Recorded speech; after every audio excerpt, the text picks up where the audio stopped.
This is David Bappi. আজকে একটু বের হয়েছিলাম, তো পথের মধ্যে কিছু বট গাছ দেখতে পেলাম, তো ভাবলাম আপনাদের সাথে শেয়ার করি। গাইজ দেখুন, বট গাছগুলো দেখুন কত বিউটিফুল। পাশে এই যে বাচ্চা পোলাপান, ওরা অনেক খেলাধুলা করছে। তো ওদের আসলে কত মনের আনন্দ আনন্দ নিয়ে খেলছে।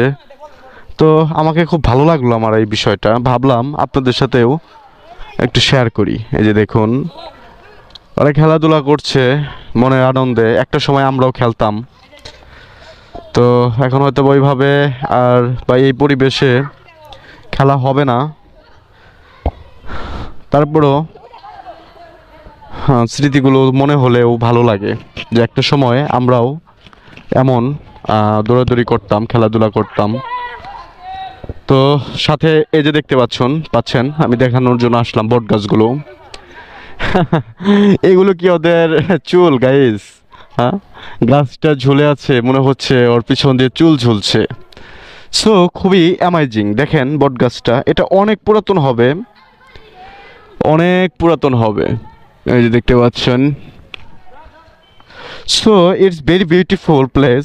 এটা এটা বলার কোনো অবকাশ রাখে না।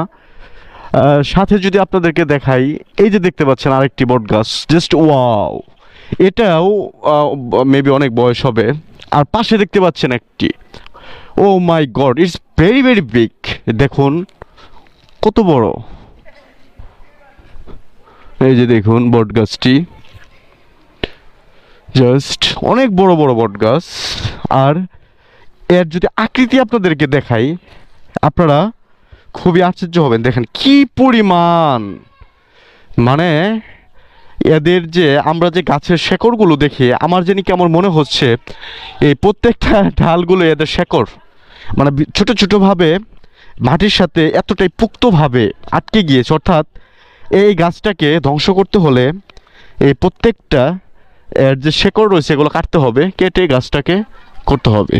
বাট গাছটা দেখেন কত ভয়ঙ্কর গাইস। আমার গাছটা দেখতেই অনেক ভয়ঙ্কর লাগতেছে।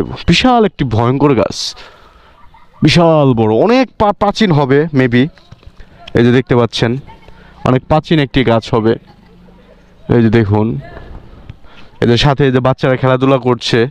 সো এই যে একটা প্রকৃতির সুন্দর একটি সাদৃশ্যপূর্ণ একটি দৃশ্য, এটি আমাকে খুবই ভালো লেগেছে আমার কাছে ব্যক্তিগতভাবে। তো এই ভালো লাগার থেকেও ভাবলাম এই ছোট্ট ভিডিওটি আপনাদের সাথে শেয়ার করি। হয়তো বা আমার মতো কেউ একজন